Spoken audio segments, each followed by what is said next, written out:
திருப்பாடல்கள் 25, 4, 5 மற்றும் 8, 9 மேலும் 10, 14 முடிய.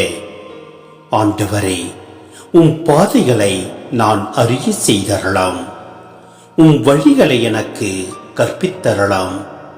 உமது உண்மை நெறியில் என்னை நடத்தி எனக்கு கற்பித்தரலாம். ஏனெனில் நீரே என் மீட்பராம் கடவுள். உம்மையே நான் நாள் முழுதும் நம்பி இருக்கின்றேன். ஆண்டவர் நல்லவர், நேர்மையுள்ளவர். ஆகையால் அவர் பாவிகளுக்கு நல்வழியை கற்பிக்கின்றார். எளியோரை நேரிய வழியில் அவர் நடத்துகின்றார்.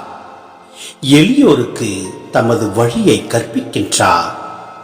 ஆண்டவரது உடன்படிக்கையையும் ஒழுங்குமுறையையும் கடைபிடிப்போருக்கு அவருடைய பாதைகள் எல்லாம் பேரன்பும் உண்மையும் உள்ளவனவாய் விளங்கும். ஆண்டவரின் அன்புறவு அவருக்கு அஞ்சி நடப்போருக்கே உரித்தாகும். அவர் அவர்களுக்கு தமது உடன்படிக்கையை வெளிப்படுத்துவார்.